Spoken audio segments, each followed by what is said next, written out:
Waziri Mkuu wa Israel Benjamin Netanyahu ameripotiwa kutumia mazungumzo ya simu na Rais wa Urusi Vladimir Putin kuwasilisha ujumbe mahususi unaoilenga Iran katika juhudi za kupunguza mvutano unaoendelea kushamiri katika eneo la Mashariki ya Kati. Kwa mujibu wa vyanzo vya kidiplomasia vilivyonukuliwa na redio na televisheni ya utawala wa Israel, Netanyahu alimwomba Rais Putin afikishe ujumbe kwa viongozi wa Iran ukieleza kuwa Israel haina nia ya kuishambulia Iran wala haitaki kuchochea ongezeko la mvutano au kuingia katika mgogoro wa moja kwa moja wa kijeshi. Vyanzo hivyo vinaeleza kuwa katika mazungumzo hayo, Netanyahu alisisitiza kuwa Tel Aviv inalenga kudumisha utulivu wa kikanda na kuzuia hali yoyote inayoweza kusababisha mlipuko wa vita kati ya pande hizo mbili, hasa katika kipindi hiki ambacho mazingira ya kisiasa na kiusalama yanaonekana kuwa nyeti zaidi. Hatua hiyo inakuja wakati ambapo duru za kisiasa na vyombo vya habari vya kimataifa vimeripoti kuongezeka kwa taharuki na tetesi kuhusu uwezekano wa mvutano mkubwa kati ya Iran na utawala wa Israel, hali iliyochochewa na matamshi ya viongozi, harakati za kijeshi katika eneo hilo, pamoja na mivutano ya muda mrefu inayohusisha ushawishi wa kikanda. Urusi, ambayo ina uhusiano wa karibu wa kisiasa na kiusalama na Iran, huku ikihifadhi mawasiliano ya kidiplomasia na Israel,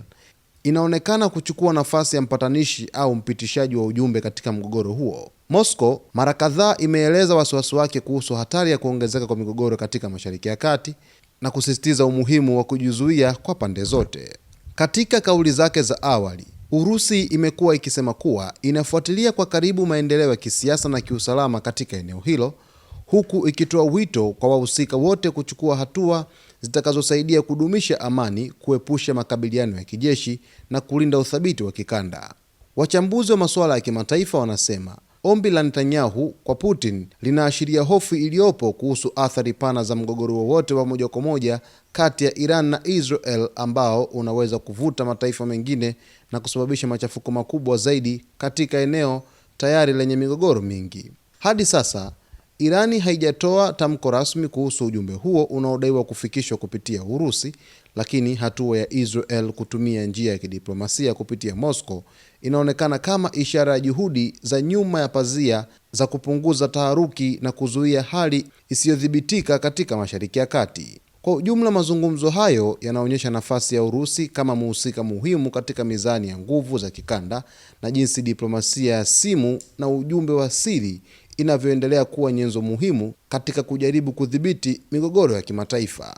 Waziri Mkuu wa Israel Benjamin Netanyahu kwa siku za hivi karibuni wamekuwa na mazungumzo ya mara kwa mara na Rais wa Urusi Vladimir Putin